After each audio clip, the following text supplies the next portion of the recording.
ಎಲ್ಲರಿಗೂ ನಮಸ್ಕಾರ. ಎಲ್ರಿಗೂ Keerthi's lifestyle vlogs in Kannada ಚಾನಲ್ಗೆ ವೆಲ್ಕಮ್. ಸೊ ನೀವೇನಾದ್ರು ಲಾಸ್ಟ್ ವಿಡಿಯೋ ನೋಡಿದರೆ ಗೊತ್ತಾಗಿರುತ್ತೆ, ನಾನು ಮಂಡೆಯಿಂದ ರೀಲ್ಸ್ ಅಪ್ಲೋಡ್ ಮಾಡ್ತೀನಿ ಅಂತ ಹೇಳಿದ್ದೆ, ಅಂದರೆ ಶಾರ್ಟ್ಸ್ ಅಪ್ಲೋಡ್ ಮಾಡ್ತೀನಿ ಅಂತ. ಆ್ಯಂಡ್ ತುಂಬ ದಿನ ಆದಮೇಲೆ ವ್ಲಾಗ್ ಮಾಡ್ತಾ ಇದ್ದೀನಿ. ಬಟ್ ಇದು ಡಯಟ್ ರಿಲೇಟೆಡ್ ವಿಡಿಯೋ ಅಲ್ಲ, ರ್ಯಾಂಡಮ್ ಆಗಿಯೇ ವ್ಲಾಗ್ ಮಾಡ್ತಾ ಇರೋದು ಅಷ್ಟೇ. ನನ್ನ ಚಾನಲ್ಲು ಬರೀ ಡಯಟ್ ವೀಡಿಯೋಸ್ ಬಗ್ಗೆ ಅಂತಲೇ ಇಲ್ಲ. ನನ್ನ ಚಾನಲ್ ಇರೋದು ನನ್ನ ಲೈಫ್ ಸ್ಟೈಲ್ ಬಗ್ಗೆ, ಕೀರ್ತಿಸ್ ಲೈಫ್ ಸ್ಟೈಲ್. ನನ್ನ ಲೈಫ್ ಸ್ಟೈಲ್ ಹೇಗಿರುತ್ತೆ ಅದನ್ನು ತೋರಿಸ್ತೀನಿ.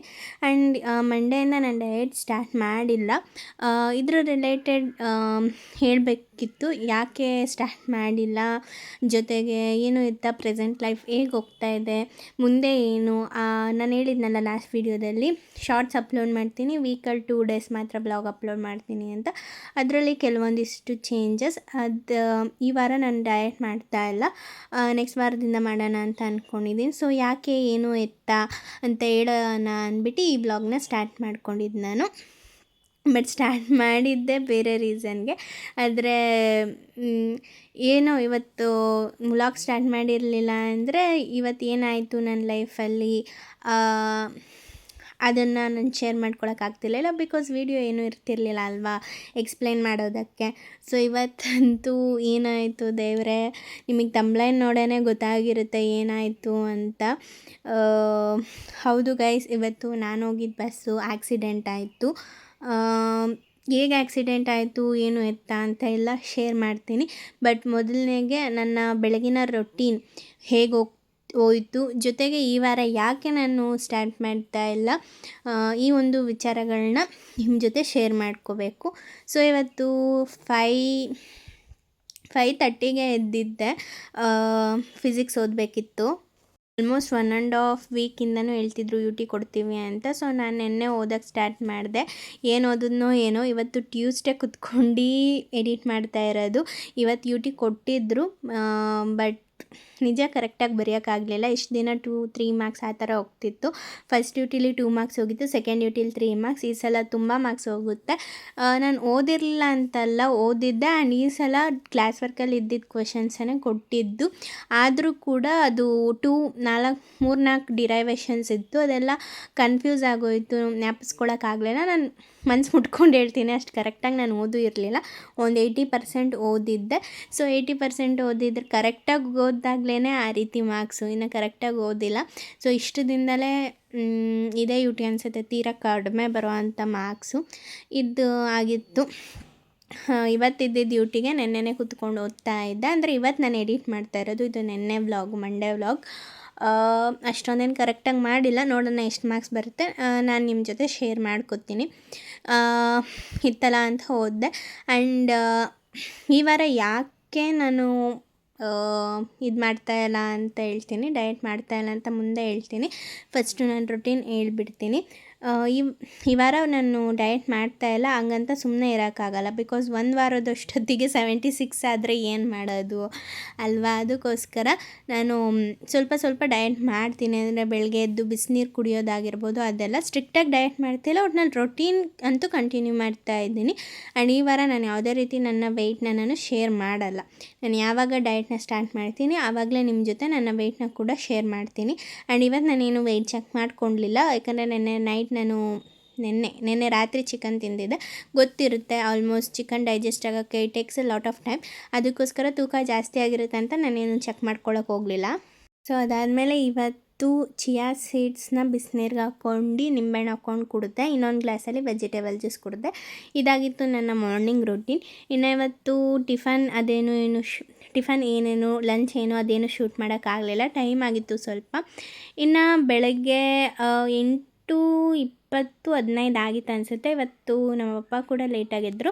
ನಮ್ಮಪ್ಪ ಬೇಗ ಇದ್ದರೆ ಅವರು ಕೂಡ ಫ್ರೆಶ್ ಅಪ್ ಆಗಿ ಅವರು ಕೂಡ ಟಿಫನ್ ಮುಗಿಸ್ಕೊಂಡು ಒಟ್ಟಿಗೆ ಬಿಡ್ತಾರೆ. ನಮ್ಮಪ್ಪ ಏನಾದ್ರು ಲೇಟಾಗಿ ಎದ್ದಿಲ್ಲ ಅಂದರೆ ಆ ರೀತಿ ಇರುತ್ತೆ ರೊಟೀನ್. ಲೇಟಾಗಿ ಎದ್ದರೆ ಅವರು ನೀರೆಲ್ಲ ಬಿಸಿಯಾಗಕ್ಕೆ ಇಟ್ಟು ಫಸ್ಟ್ ನನ್ನ ಬಿಟ್ಬಿಟ್ಟು ಬರ್ತಾರೆ. ಆಮೇಲೆ ಅವರು ರೆಡಿ ಆಗಿಬಿಟ್ಟು ಅವರು ಕೆಲ್ಸಕ್ಕೆ ಹೋಗ್ತಾರೆ. ಸೊ ಇವತ್ತು ಅವ್ರು ಲೇಟಾಗಿ ಎದ್ದಿದ್ದರಿಂದ ನೀರೆಲ್ಲ ಇಟ್ಬಿಟ್ಟು ನಾನು ರೆಡಿ ಆಗಿದ್ನಲ್ಲ, ನನ್ನನ್ನು ಬಿಟ್ಬಿಟ್ಟು ಅವರು ಕೆಲ್ಸಕ್ಕೆ ಹೋಗಬೇಕಿತ್ತು. ಸೊ ಏನಾಯ್ತು ಅಂದರೆ ಒಂದು ಬಸ್ ಬಂತು. ಈ ಕ್ಲಿಪ್ಪಿಂಗ್ ಏನು ಹಾಕಿದ್ದೀನಿ ಇದು ಬಂದು ನಾನು ಕಾಲೇಜಿಂದ ಮನೆಗೆ ಹೋಗ್ಬೇಕಾರೆ ನಾನು ಹೇಳ್ತಾ ಇರೋ ವಿಷಯ ಮನೆಯಿಂದ ಕಾಲೇಜ್ಗೆ ಹೋಗ್ಬೇಕಾರೆ ಆಯಿತಾ. ಸೊ ಒಂದು ಬಸ್ ಬಂತು, ಅದಕ್ಕೆ ನಾನು ಹತ್ಬಿಟ್ಟೆ. ಯಾಕಂದರೆ ನಾನು ಆಲ್ರೆಡಿ ಟೈಮ್ ಆಗಿತ್ತು, 8:20 ಮೇಲಾಗಿತ್ತು ಟೈಮು. ಅದಕ್ಕೋಸ್ಕರ ನಮ್ಮಪ್ಪ ಮನೆಗೆ ಹೋಗಿ ಅವ್ರು ರೆಡಿಯಾಗಿ ಫ್ರೆಶ್ ಅಪ್ ಆಗಿ ತಿಂಡಿ ತಿಂದ್ಕೊಂಡು ಕೆಲ್ಸಕ್ಕೆ ಹೋಗ್ಬೇಕಲ್ಲ, ಅವ್ರಿಗೂ ಲೇಟ್ ಆಗುತ್ತೆ ಅಂತ ನಾನು ಬಂದಿದ್ದ ಬಸ್ಗೆ ಹತ್ಬಿಟ್ಟೆ. ಆ್ಯಂಡ್ ಅದಷ್ಟು ರಶ್ ಇರಲಿಲ್ಲ. ಆ್ಯಂಡ್ ನಾನು ಮನೆಯಿಂದ ಕಾಲೇಜ್ಗೆ ಹೋಗೋ ಬಸ್ ಆಗಿರ್ಬೋದು ಅಥವಾ ಕಾಲೇಜಿಂದ ಮನೆಗೆ ಬರೋ ಬಸ್ ಆಗಿರ್ಬೋದು, ಅದೆಲ್ಲ ರಿಪೀಟ್ ಇರುತ್ತೆ. ಅಂದರೆ ಕಂಡಕ್ಟರ್ಗಳನ್ನೆಲ್ಲ ನಾನು ಅಟ್ಲೀಸ್ಟ್ ಒನ್ ಟೈಮ್ ಅವ್ರನ್ನ ನೋಡಿರ್ತೀನಿ ಒಂದೊಂದು ಸಲ.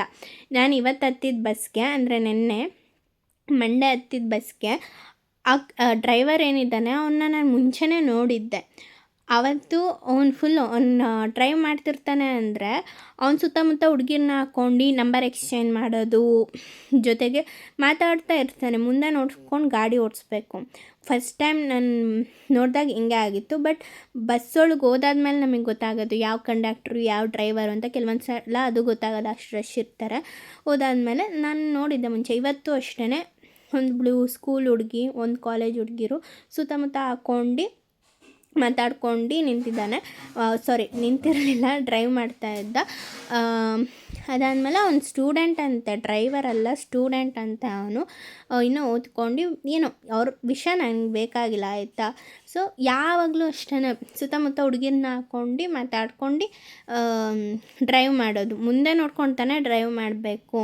ಸೊ ಬಸ್ಸಲ್ಲಿದ್ದವರೆಲ್ಲ ಆ್ಯಕ್ಸಿಡೆಂಟ್ ಆದಮೇಲೆ ಹಿಂಗೆ ಉಗ್ದಿದ್ದು. ನನ್ನ ಲೈಫಲ್ಲಿ ಇದೇ ಫಸ್ಟ್ ಎಕ್ಸ್ಪೀರಿಯನ್ಸ್ ಗೊತ್ತಾ. ಏನಾಯ್ತು ಅಂದರೆ ನಮ್ಮ ಏರಿಯಾ ಇತ್ತಲ್ಲ, ಏರಿಯಾ ಬಿಟ್ಟು ಇನ್ನೊಂಚೂರು ಮುಂದೆ ಒಂದು 5 ಸೆಕೆಂಡ್ಸ್ ಆಯಿತಾ, ಅಲ್ಲಿ ಸಿಗ್ನಲ್ ಇತ್ತು, ಟ್ರಾಫಿಕ್ದು ಸಿಗ್ನಲ್ ಹಾಕ್ತಾರಲ್ಲ ಅದಿತ್ತು. ಹುಡುಗಿರ ಜೊತೆ ಮಾತಾಡ್ಕೊಂಡು ನಿಂತಿದ್ದ. ಇನ್ನೊಬ್ಬರು ಆ ಕಡೆ ಕಾರಿಂದ ಬಂದರು. ಇನ್ನೇನು ಇವ್ರ ಮುಂದೆ ಹೋಗಬೇಕು, ಅವ್ರು ಹಿಂಗೆ ಬಂದು ಟಚ್ ಆಯಿತು. ಬಸ್ಸೇ ಹಳ್ಳಾಡೋಯ್ತು. ಹಂಗೆ ಇನ್ನು ಡೋರ್ ಅದು ಕ್ಲೋಸ್ ಆಗಿತ್ತು ಆಯಿತಾ. ಅದಾದಮೇಲೆ ಇನ್ನೊಂದು ನೆಕ್ಸ್ಟ್ ಸ್ಟಾಪ್, ಮುಂದೆ ಸ್ಟಾಪ್. ಆ ಸ್ಟಾಪ್ಗೆ ಎಲ್ಲರೂ ನಡ್ಕೊಂಡು ಹೋಗ್ತಿದ್ರು. ನಾನೀಗ ಏನು ಮಾಡಲಿ, 8:35 ಆಗಿತ್ತು. ಈಗ ಇಷ್ಟೊತ್ತಿಗೆ ನಾನು ಯಾವತ್ತೂ ಲೇಟಾಗಿ ಬಸ್ ಹತ್ತಿಲ್ಲ, ಇಷ್ಟು ಲೇಟಾಗಿ ಆಯಿತಾ. ನಾನು ಮನೆಗೆ ಫೋನ್ ಮಾಡಿದೆ. ಅದಾದಮೇಲೆ ನಮ್ಮಪ್ಪ ಸ್ನಾನ ಮಾಡ್ತಿದ್ರು ಅಂತ ಹೇಳಿದ್ರು. ಮನೆಗೆ ಹೋಗ್ಬಿಡೋಣ ಇನ್ನೇನು ಅಂತ ಅಂದ್ಕೊಂಡಿದ್ದೆ. ಬಟ್ ಎಲ್ಲರೂ ಹೋಗ್ತಿರಲ್ಲ, ಇನ್ನೊಂದು ಸ್ಟೆಪ್ ಆಲ್ರೆಡಿ ನೆಕ್ಸ್ಟ್ ಸ್ಟಾಪ್ಗೆ ನಡ್ಕೊಂಡು ಹೋಗ್ತಿದ್ರು. ಇನ್ನೊಂದು ಅರ್ಧ ಇದ್ದೆ. ಓಕೆ ಟ್ರೈ ಮಾಡೋಣ. ಈ ವಾರ ಏನಕ್ಕೆ ಡಯಟ್ ಮಾಡ್ತಿಲ್ಲ ಅಂದರೆ ನೆಕ್ಸ್ಟ್ ವಾರ ಊರಿಗೆ ಹೋಗೋದಿದೆ. ಅಂದರೆ ಶನಿವಾರ ಊರಿಗೆ ಹೋಗೋದಂದರೆ ಶ್ರಾವಣ ಇದೆಯಲ್ಲ, ಅದಕ್ಕೋಸ್ಕರ ಊರಿಗೆ ಹೋಗೋದ್ರಿಂದ ಅದಕ್ಕೋಸ್ಕರ ಮಾಡ್ತಿಲ್ಲ. ಇದಕ್ಕೂ ಏನು ಸಂಬಂಧ ಅಂತ ಹೇಳ್ತೀನಿ. ಅದಕ್ಕೋಸ್ಕರ ಇನ್ನು ಶನಿವಾರ ಹೇಗಿದ್ರು ಊರಿಗೆ ಹೋಗೋದಿದೆ. ಇವತ್ತು ರಜಾ ಹಾಕಿದ್ರೆ ಮತ್ತೆ ರಜೆ ಆಗುತ್ತೆ. ರಜಾ ಹಾಕೋದು ಬಿಡೋದು ಪರ್ಮಿಷನ್ ತೊಗೋಬೇಕು ಅಷ್ಟೇ, ಬೈಯೋದಿಲ್ಲ ನಮಗೆ. ಬಟ್ ಒಂದೇ ವಾರದಲ್ಲಿ 2 ರಜೆ ಏನಕ್ಕೆ? ಇನ್ನು ಟೈಮ್ ಇದೆಯಲ್ಲ, 9 ಗಂಟೆಗಿರೋದು. ಒಂದು 5 ನಿಮಿಷ 10 ನಿಮಿಷ ಆದರೆ ಲೇಟ್ ಆದರೆ ಏನು ಬಯೋದಿಲ್ಲ ಕಾಲೇಜಲ್ಲಿ. ಅವರು ಅರ್ಥ ಮಾಡ್ಕೋತಾರೆ ಬಸ್ಸು ಅದೆಲ್ಲ ಅಂತ. ನಾನು ಇಷ್ಟು ದಿನದಲ್ಲಿ ಯಾವತ್ತೂ ಲೇಟಾಗಿ ಹೋಗಿರಲಿಲ್ಲ. ಆ್ಯಂಡ್ ಇವತ್ತು ಕೂಡ ನಾನು ಲೇಟಾಗಿ ಹೋಗಲಿಲ್ಲ. ಅದು ಡೋರ್ ಕೂಡ ಹಾಕ್ಬಿಟ್ಟಿದ್ರು. ಆಮೇಲೆ ಅವ್ರು ಕಂಡಕ್ಟರ್ ಇರ್ತಾರಲ್ಲ, ಅವ್ರು ಬಂದು ತೆಗೆದ್ರು. ಒಂದು ಬಸ್ಸಿನ ಜನ ನೆಕ್ಸ್ಟ್ ಸ್ಟಾಪ್ಗೆ ಹೋಗ್ತಾರೆ ಅಂದರೆ ಆ ಸ್ಟಾಪಲ್ಲಿ ಕೂಡ ಜನಗಳು ನಿಂತಿರ್ತಾರೆ. ಆ ಒಂದು ಬಸ್ಸಿನ ಜನ ಎಲ್ಲೋಗಬೇಕು? ಸೊ ಎಲ್ಲರೂ ಬಸ್ ಹತ್ಕೋತಾ ಇದ್ದಾರೆ. ಆ ಬಸ್ಗಳು ಇಲ್ಲಿ ಬಸ್ ಸ್ಟಾಪ್ ಇದೆ ಅಂದರೆ ಒಂದು ಹೋಗಿ ಮುಂದೆ ನಿಲ್ಲಿಸ್ತಾರೆ, ಇಲ್ಲ ಹಿಂದೆ ನಿಲ್ಲಿಸ್ತಾರೆ.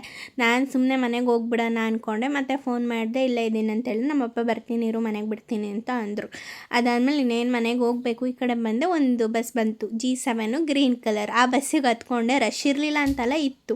ಹತ್ತಿದೆ. ಇನ್ನು ಕರೆಕ್ಟಾಗಿ ನಾನು ಅಲ್ಲಿ ಹೋಗೋ ಅಷ್ಟರಲ್ಲಿ 8:58 ಆಯಿತು. 2 ನಿಮಿಷ ಗ್ಯಾಪ್ ಇದ್ದಿದ್ದು. ನಾನು ಹೋದ್ಮೇಲೆ ಕೂಡ ಇನ್ನೂ ಬಂದರು ಕ್ಲಾಸ್ಗೆ. ಸೊ ಈ ರೀತಿ ಆಗಿತ್ತು. ಈ ಕಡೆ ಮನೆಗೆ ಹೋಗ್ಲಾ ಕಾಲೇಜ್ಗೆ ಹೋಗ್ಲಾ ಅಂತ ವಿಚಿತ್ರ ಅನಿಸ್ಬಿಡ್ತು. ಆಮೇಲೆ ನನ್ನ ಬೆಂಚ್ಮೇಟ್ ಅಂದರೆ ನನ್ನ ಪಕ್ಕ ಕೂತ್ಕೊಳ್ಳೋರೇ ಬಂದರು. ಅವ್ರ ಜೊತೆಗೆ ನಾನು ಹೋದೆ. ಸೊ ಇನ್ನೂ ಟೀಚರ್ ಬಂದಿರಲಿಲ್ಲ ಕ್ಲಾಸ್ಗೆ. ಈ ರೀತಿ ಇತ್ತು. ಸೊ ಇದು ಬರಬೇಕಾದ್ರೆ ವೀಡಿಯೋ ಮಾಡ್ಕೊಂಡು ಎಕ್ಸ್ಪ್ಲೇನ್ ಮಾಡೋಕ್ಕೆ ಬೇಕಾಗುತ್ತಲ್ಲ ವೀಡಿಯೋ ಅಂತ. ಈ ವೇರಿಯ ಯಾವುದು ಅಂತ ಗೊತ್ತಿದ್ದರೆ ಲೈಕ್ ಮಾಡಿ. ಸೊ ಇನ್ನು ಈ ವಾರ ಯಾಕೆ ಮಾಡ್ತಾಯಿಲ್ಲ ಅಂದರೆ ಶನಿವಾರ ಊರಿಗೆ ಹೋಗೋದಿದೆ. ಸೊ ಅದಕ್ಕೋಸ್ಕರನೇ ಕಾಲೇಜ್ ಕೂಡ ಹೋಗಿದ್ದೆ, ಇಲ್ಲ ಮನೆಗೆ ಹೋಗ್ತಾಯಿದ್ದೆ. 2 ದಿನ ರಜೆ ಹಾಕೋದು ಬೇಡ ಅಂತ ಆಗಲಿಲ್ಲ. ಇನ್ನು ಮಂಡೆಯಿಂದ ಸ್ಟಾರ್ಟ್ ಮಾಡೋಣ ಅಂದರೆ ನೆನ್ನೆ ಚಿಕನ್ ತಿಂದಿದ್ದಲ್ಲ, ಸಂಡೇ. ಮಂಡೇ ಆ್ಯಸ್ ಯೂಶ್ವಲ್ ಜಾಸ್ತಿ ತೋರಿಸುತ್ತೆ ವೆಯ್ಟು. ಅಂತ ನಾನು ಫುಲ್ ಮಾಡ್ತಾನೇ ಇಲ್ಲ ಅಂತಲ್ಲ, ಮಾಡ್ತಾ ಇದ್ದೀನಿ, ಬಟ್ ಸ್ಟ್ರಿಕ್ಟಾಗಿ ಮಾಡ್ತಾ ಇಲ್ಲ. ಮಾರ್ನಿಂಗ್ ರೊಟೀನ್ಸ್ ಏನಿರುತ್ತೆ ಅದೆಲ್ಲ ಸೇಮೇ ಇದೆ. ಶನಿವಾರ ನಾನು ಊರಿಗೆ ಹೋಗಬೇಕು, ಸೊ ನಾನ್ ವೆಜ್ ಎಲ್ಲ ಇರುತ್ತೆ, ಮತ್ತೆ ಅಲ್ಲಿ ಬ್ರೇಕ್ ಡೌನ್ ಆಗುತ್ತೆ. ಒಂದು ವಾರದಲ್ಲಿ ಬ್ರೇಕ್ ಆದರೆ ಮತ್ತೆ ಕಂಟಿನ್ಯೂ ಮಾಡೋಕ್ಕಾಗೋದಿಲ್ಲ. ಶನಿವಾರ ಭಾನುವಾರ ಈ ರೀತಿ ಊರಿಗೆ ಹೋಗ್ತೀನಲ್ಲ, ಅಲ್ಲಿ ನಾನು ಡಯಟ್ ಮಾಡೋಕ್ಕಾಗಲ್ಲ. ಬಿಕಾಸ್ ತುಂಬ ತಿಂಗಳಾದಮೇಲೆ 2-3 ತಿಂಗಳಾದಮೇಲೆ ಊರಿಗೆ ಹೋಗ್ತಾ ಇರೋದು. ಅಲ್ಲೂ ಡಯಟ್ ಮಾಡ್ಕೊಂಡಿದ್ರೆ ಏನು, ವರ್ಷದಲ್ಲೇ 2-3 ಸಲ ಊರಿಗೆ ಹೋಗೋದು ನಾನು. ಆ ನೇಚರ್ ಎಂಜಾಯ್ ಮಾಡಬೇಕು, ನಾನು ಎಲ್ಲನೂ ಎಂಜಾಯ್ ಮಾಡಬೇಕಲ್ವ. ಸೊ ಅಲ್ಲಿನ ಕಂಟಿನ್ಯೂ ಮಾಡೋಕ್ಕಾಗಲ್ಲ, ಅದಕ್ಕೋಸ್ಕರ ಈ ವಾರನ ಸ್ಟಾರ್ಟ್ ಮಾಡ್ತಿಲ್ಲ. ಆ್ಯಂಡ್ ವಿಡಿಯೋ ರಿಲೇಟೆಡ್ ಹೇಳಿದ್ದೆ ಅಲ್ವ, ರೀಲ್ಸಲ್ಲಿ ಅಪ್ಲೋಡ್ ಮಾಡ್ತೀನಿ ಯೂಟ್ಯೂಬ್, ಇನ್ನು ಲಾಂಗ್ ವೀಡಿಯೋಸ್ನ 2 ಡೇಸ್ ಅಪ್ಲೋಡ್ ಮಾಡ್ತೀನಿ ವೀಕಲ್ಲಿ ಅಂತ, ಅದು ಕೂಡ ಚೇಂಜ್ ಮಾಡ್ತಾಯಿದ್ದೀನಿ. ನಾನು ಪ್ರತಿಯೊಂದು ದಿನವೂ ಹಿಂದೆ ಹೇಗೆ ವೀಡಿಯೋ ಮಾಡ್ಕೊಂಡು ಹೋಗ್ತಾ ಇದ್ದೆ, ಈ ರೀತಿ ಇತ್ತು, ಈ ಥರ ನನ್ನ ಸ್ಟಡೀಸ್, ನನ್ನ ಲೈಫ್ ಸ್ಟೈಲ್ ಎಲ್ಲನೂ ಶೇರ್ ಮಾಡ್ತಿದ್ದೆ. ಅದೇ ರೀತಿ ಇನ್ನು ಮುಂದೆ ಕೂಡ ವೀಡಿಯೋಸ್ ಮಾಡ್ತೀನಿ ಲಾಂಗ್ ಫಾರ್ಮ್ಯಾಟಲ್ಲೇ. ಆ್ಯಂಡ್ ರೀಲ್ಸಲ್ಲಿ ಕೂಡ ಅಪ್ಲೋಡ್ ಮಾಡ್ತೀನಿ. ಸಾರಿ, ರೀಲ್ಸ್ ಅಂತಲೇ ಹೇಳ್ತಾ ಇದ್ದೀನಿ, ಶಾರ್ಟ್ಸಲ್ಲಿ ಕೂಡ ಅಪ್ಲೋಡ್ ಮಾಡ್ತೀನಿ. ಅರ್ಥ ಆಯಿತಾ? ಶಾರ್ಟ್ಸಲ್ಲಿ ಕೂಡ ಅಪ್ಲೋಡ್ ಮಾಡ್ತೀನಿ, ಲಾಂಗ್ ಫಾರ್ಮೇಟಲ್ಲೂ ಕೂಡ ಅಪ್ಲೋಡ್ ಮಾಡ್ತೀನಿ. ಸೊ ಇದು ಯೂಟ್ಯೂಬ್ ರಿಲೇಟೆಡ್, ಅಂದರೆ ಇನ್ನು ಮುಂದೆ ಹೇಗೆ ವೀಡಿಯೋಸ್ ಬರುತ್ತೆ ಅಂತ. ಆಮೇಲೆ ಸೊ ಈಗ ಇಷ್ಟು ದಿನ ಅಪ್ಲೋಡ್ ಮಾಡ್ತಾ ಇದ್ವಿ ಅಲ್ಲ, ಸೊ 1-2 ನೋಡ್ತಾಯಿದ್ರು. ಸೊ ಕನ್ಸಿಸ್ಟೆನ್ಸಿ ಮಿಸ್ ಆಗಬಾರ್ದು ಅಂತ ಅಲ್ಲಿವರೆಗೂ, ಇನ್ನು ಮಂಡೇ ಆಗುತ್ತೋ ಶನಿವಾರ ಹೋದರೆ ಮಂಡೇ ಬರ್ತೀವೋ ಸಂಡೇ ಬರ್ತೀವೋ ಗೊತ್ತಿಲ್ಲ ಊರಿಂದ. ಇನ್ನು ಮಂಡೇ ಬಂದರೆ ಟ್ಯೂಸ್ಡೇ ಸ್ಟಾರ್ಟ್ ಮಾಡೋಕ್ಕಾಗಲ್ಲ, ಇನ್ನು ಡಿಲೇ ಆಗುತ್ತೆ ಡಯಟ್ ಎಲ್ಲ. ಅಲ್ಲಿವರೆಗೂ ನಮ್ಮ ಊರಿಂದಾಗಿರ್ಬೋದು, ನನ್ನ ಲೈಫ್ ಸ್ಟೈಲ್ ಹೇಗೆ ಹೋಗ್ತಾ ಇರುತ್ತೆ ಅದನ್ನು ನಾನು ವೀಡಿಯೋ ಮಾಡಿ ಶೂಟ್ ಮಾಡಿ ಹಾಕ್ತಾ ಇರ್ತೀನಿ ಅಂಟಿಲ್ ನನ್ನ ಡಯಟ್ ವೀಡಿಯೋಸ್ನ ಸ್ಟಾರ್ಟ್ ಮಾಡೋವರೆಗೂ. ಬಿಕಾಸ್ ಕನ್ಸಿಸ್ಟೆನ್ಸಿ ಮಿಸ್ ಆದರೆ ನೋಡೋ ಒಬ್ಬರು ಇಬ್ಬರೂ ನೋಡೋದಿಲ್ಲ, ಅದಕ್ಕೋಸ್ಕರ. ಇನ್ನು ಬಸ್ ಕಂಡಕ್ಟರ್ಗೆ ಅವನು ಇವನು ಅಂದಿದ್ದು ತಪ್ಪಂತ ಅಲ್ಲ, ಬಿಕಾಸ್ ಅವರಿಗೆ ಜ್ಞಾನ ಇರಬೇಕು. ಇದು ಸೆಕೆಂಡ್ ಟೈಮ್ ಅದೇ ಬಸ್ಸಿಗೆ ಹತ್ತಿದ್ದು ನಾನು. ಅವ್ರು ಮುಂದೆ ನೋಡ್ಕೊಂಡು ಓಡಿಸ್ಬೇಕು, ಎಲ್ರಿಗೂ ಟೈಮ್ ಆಗಿರುತ್ತೆ. ಹುಡುಗಿರ ಜೊತೆ ಮಾತಾಡಿಕೊಂಡು ಹುಡುಗಿರ ಹತ್ರ ನಂಬರ್ ಎಕ್ಸ್ಚೇಂಜ್ ಮಾಡೋದು, ಇದೆಲ್ಲ ಮಾಡ್ತಿರ್ತಾರೆ ಗೊತ್ತಾ ಅವರು ಬಸ್ಸಲ್ಲಿ. ಬಸ್ ಡ್ರೈವರ್ ಅವರು, ಬಿಕಾಸ್ ಅವ್ರ ಕಾಲೇಜ್ ಹುಡುಗ ಅಂತ, ಯಾವುದೋ ಕಾಲೇಜ್ ಅಂತ, ನಂಗೆ ಬೇಡದೇ ಇರೋ ವಿಷಯ. ಬಟ್ ನನಗೆ ಹೆಂಗೆ ಆಗ್ತಿತ್ತು ಗೊತ್ತಾ, ನಿಜ.